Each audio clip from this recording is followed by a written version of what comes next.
इमरान खान साहब कहते हैं जी कि कौमी असेंबली की पब्लिक अकाउंट कमेटी के चेयरमैन की नामजदगी के मामले पर उन्होंने अपने दिए गए नाम के ऊपर फुल स्टॉप लगाते हुए ओहदे के लिए शेख वकास अकरम का नाम बरकरार रख दिया और कहा है इस हवाले से फैसला मैं करूंगा, कोई हुकूमती ओहदेदार नहीं करेगा। पाकिस्तान तहरीक इंसाफ में बहुत सारे लोगों की ख्वाहिश है कि वो पब्लिक अकाउंट्स कमेटी के चेयरमैन बन जाए, क्योंकि पब्लिक अकाउंट्स कमेटी का जो चेयरमैन होता है उसके पास बहुत सारे मामला होते हैं पैसे कमाने के लिए। मैं सच्ची सच्ची बात आपसे करूंगा, जो आदमी सीट के ऊपर बैठ जाता है सारा रिकॉर्ड उसके पास आना शुरू हो जाता है, जितने घपले होते हैं वो उसके सामने आ जाते हैं। और यहाँ पे आप घपले के ऊपर अगर आंखें बंद कर लें तो आपको पैसे मिल जाते हैं। तो तहरीक इंसाफ में बहुत सारे लोग मरे जा रहे हैं और एक दो लोगों ने तो माजी में मेरे सामने ये बात हुई कि एक दो लोग तो इसके लिए बाकायदा लॉबिंग कर रहे थे कि पब्लिक अकाउंट्स कमेटी का चेयरमैन मुझे बनाया जाए। बल्कि हुकूमत के लोगों से कुछ लोगों ने मुलाकातें भी की और उनको ये कहा कि जनाब आप हमें ये बना दें, हम आपका ख्याल रखेंगे, आप हमारा ख्याल रख लें। ये सौदेबाजी वो करने की कोशिश की गई, लेकिन इमरान खान साहब जेल में बैठे भी बाखबर है।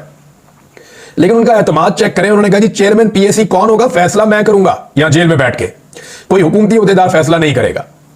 और इमरान खान साहब ने इस पर रद्देमल दिया और नामजदगी के मामले पे इमरान खान ने कहा जी कि मेरी तरफ से, यानी उन्होंने पीटीआई की क़यादत की सरजनिश की है कि ये क्या तुम मेरे पास ऑप्शन लेकर आ जाते हो कि इसको बना दे इसको बना दे। तो हुआ यह है कि हुकूमत चाहती है कि उनकी मर्जी का आदमी आए और पीटीआई के अंदर कई बंदे ये चाहते हैं कि ये अहम तरीन ओहदा उनमें से किसी को मिल जाए ताकि निजाम के ऊपर एक ग्रिप हो जाए, यानी वो जिसको मर्जी खींच सके, जिससे मर्जी जो मर्जी कर सके। तो उसमें फिर बहुत सारा जो है वो माल बनता है, ये माल पानी वाला होता है चेयरमैन पीएसी। तो इस पे इमरान खान साहब ने नाम दिया हुआ था शेख वकास अकरम का। अब इमरान खान साहब ने कहा कि शहबाज शरीफ या दीगर हुकूमती ओहदेदार नहीं फैसला करेंगे, मैं करूंगा फैसला कि कौन बनेगा पीएसी का चेयरमैन। मेरी तरफ से चेयरमैन पीएसी के लिए पहला, दूसरा, तीसरा और चौथा नाम भी शेख वकास अकरम ही होगा। यह है जी इमरान खान। इमरान खान ने पीएसी चेयरमैनशिप ना मिलने पर कायमा कमेटियों की चेयरमैनशिप से भी इस्तीफा देने का इंडिया भी दिया है और चेयरमैन पीएसी के लिए तारिक फजल चौधरी की जानिब से दोबारा 2 बार खत लिखा गया था। पीटीआई ने पहले जवाबी खत में शेख वकास अकरम का नाम दिया था, दूसरे खत में मुस्लिम लीग नून के चीफ वहीब की जानिब से 4 नामों का पैनल मांगा गया था कि जनाब आप 4 नाम दे दें। तो इमरान खान ने कहा चारों पे शेख वकास अकरम का नाम लिखकर भेज दो और मेरी ये राय है और मेरा ये फैसला है कि शेख वकास अकरम चेयरमैन पीएसी होगा। ये है जी इमरान खान। कॉन्फिडेंस आप चेक करें जेल में बैठे हुए आदमी का, लोग टूट जाते हैं दूसरे दिन और इमरान खान ने सख्त तरीन जेल बर्दाश्त की है, डट के खड़ा। वैसे हैरत होती है कभी कभी। इमरान खान ने डील की पेशकश मुस्तरद कर दी, ये अब आलमी मीडिया के अंदर छप रहा है, जो एक अरब मीडिया है, अरब न्यूज की रिपोर्ट है और उन्होंने अपने जराए से कंफर्म करते हुए बताया कि साबिक वज़ीर-ए-आज़म पाकिस्तान और पाकिस्तान तहरीक इंसाफ के बानी चेयरमैन इमरान खान साहब ने नजरबंदी की डील मुस्तरद करते हुए मुल्क में सियासी तब्दीली के मुतालबे पर जोर दिया है। अरब न्यूज की रिपोर्ट के मुताबिक अडियाला जेल में कैद इमरान खान ने जेल से निकालकर घर में नजरबंद रखने की डील मुस्तरद कर दी है। और ये तो इमरान खान की बीवी ने नहीं माना था, आपको याद नहीं है? बुशरा बीबी को बंद किया था नजरबंद बनी गाला में, एक घर के एक हिस्से के अंदर एक कमरे में बंद कर दिया था उनको। तो उन्होंने हाई कोर्ट से रुजू करके अदालत को कह कहकर वो जेल गई थी कि भाई बंद ही करना तो जेल में बंद करो। इधर तो खातून नहीं मानी, इमरान खान की बीवी नहीं मानी, तो इमरान खान किधर मानेगा? और इमरान खान की वजह से तो बाकी सबको हौसला मिलता है। वैसे बुशरा बीबी ने भी कमाल किया, यानी आप वो सियासत में तो है नहीं, लेकिन अगर एक खातून के तौर पे आप ये देखें तो बाद वक़्त हैरत होती है कि एक ऐसी खातून जिसका सियासत से कोई ताल्लुक नहीं था, उन्होंने अपने शौहर के साथ कितने जबरदस्त तरीके से खड़े होकर दिखाया। हालांकि कोई बहुत लंबी रफाकत भी नहीं है इनकी, चंद साल पहले शादी हुई।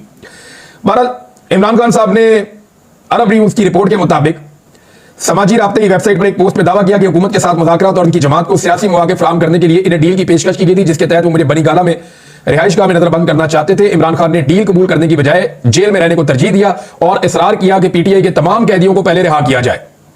इमरान खान ने अपने बयान में बैरून मुल्क मुकीम पाकिस्तानियों से मुतालबा किया कि तरसीलात ज़र का बाइकआउट करें और उससे हकीकी आज़ादी और मुल्क में जमहूरियत की बहाली के लिए अहम करार दिया। इमरान खान ने कहा कि तरसीलात ज़र का बाइकआउट इस वक्त तक किया जाए जब तक हुकूमत इनके मुतालबात पूरे करने के लिए मानी खेज इकदाम नहीं करती।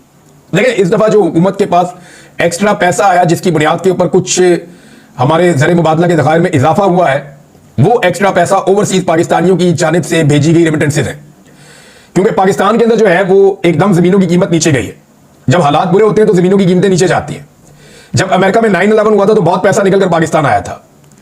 तो इसी तरह जब पाकिस्तान के अंदर जमीनों की कीमतें और चीजों की कीमतें नीचे गई हैं, बहुत सारे लोग अपनी बेचारे फैक्ट्रियां बेच रहे हैं, अपनी जायदादें बेच रहे हैं, मुल्क से जाना चाहते हैं।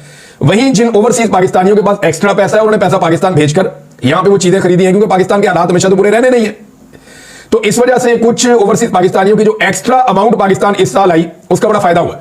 लेकिन इमरान खान साहब ने अब चला दी मुहिम और ओवरसीज पाकिस्तानी इमरान खान की बात मानते हैं। अगर 10% से 15% का भी फर्क पड़ा ना तो ये हुकूमत को दोबारा आईएमएफ के सामने जाकर घुटने टेकने पड़ जाएंगे। वो तो वैसे भी टेकने पड़ेंगे क्योंकि ये ऑलरेडी डेफिसिट में जा रहे हैं, यानी जो इन्होंने अपने टारगेट पूरे करने थे, हुकूमत अपने टारगेट पूरे करने में नाकाम है। और अब रेमिटेंसेस जिसकी बुनियाद के ऊपर ये हुकूमत कहीं पे खड़ी थी, वो भी मुतासिर होने के खदशात बहुत ज्यादा बढ़ गए हैं।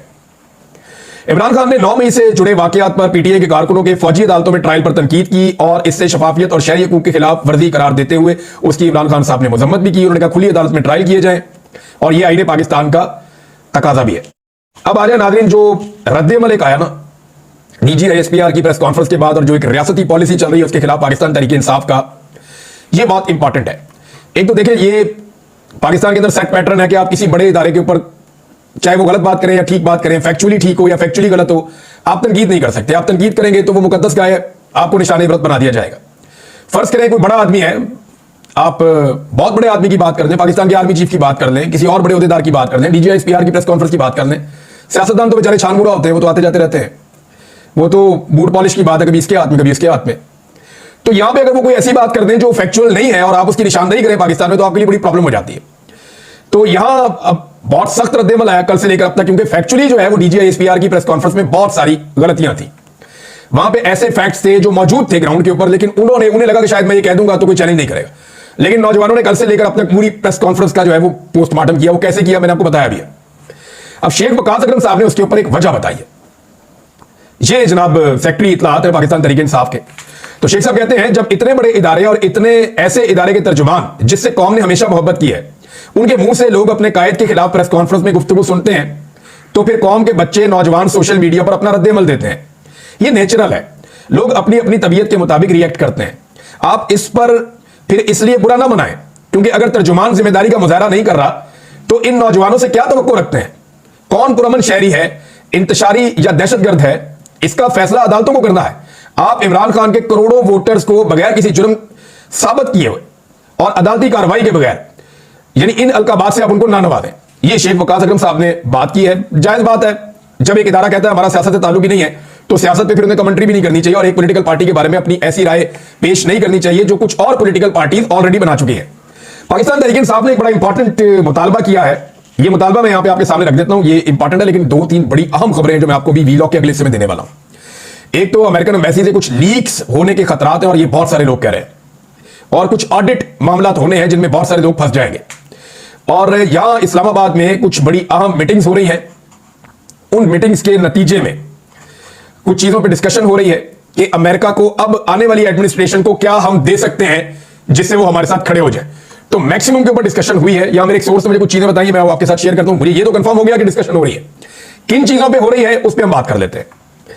तो नंबर 1 ये है कि पाकिस्तान तहरीक इंसाफ ने रियासत की पॉलिसियों का असर-ए-नौ जायजा लेने का मुतालबा किया कि दोबारा देख लें आपकी ये क्या पॉलिसियां रियासत की। इख्तिलाफ राय को रियासत मुखालिफ करार देने का रुझान उन्होंने कहा गलत है। इस तरह के इकदामात तनाज़ात और लाकानूनियत को हवा देते हैं। और उन्होंने कहा जी पाक फौज के तर्जुमान की जो प्रेस कॉन्फ्रेंस है उस पर रद्द-ए-अमल देते हुए पार्टी की आदत ने उसे रवायती और गैर तब्दील शुदा मौक़िफ़ करार देते हुए इज़हार राय की आज़ादी और आईनी इंसाफ की जरूरत पर जोर दिया।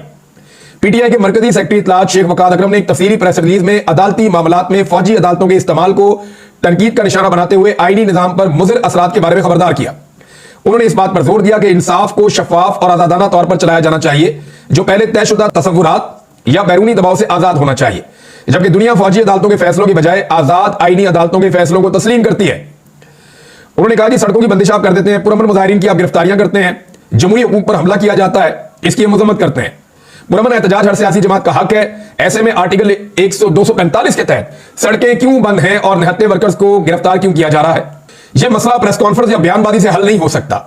सीसीटीवी फुटेज समेत काबिल एतमाद शवाहिद की बुनियाद पर आला सतह की आजादाना अदालती तहकीकात का मुतालबा करते हुए उन्होंने कहा कि डराना और धमकियां देना इस मसले का हल नहीं है।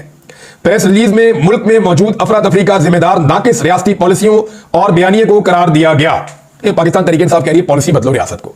एक पॉलिटिकल पार्टी को दीवार से लगाने के चक्कर में पूरे पाकिस्तान को अपने खिलाफ कर देना ये कोई दानिशमंदी नहीं है और इससे मामला खत्म नहीं होगा। इंसाफ के तकाजे पूरे किए जाएं तो चीजें खुल सकती हैं।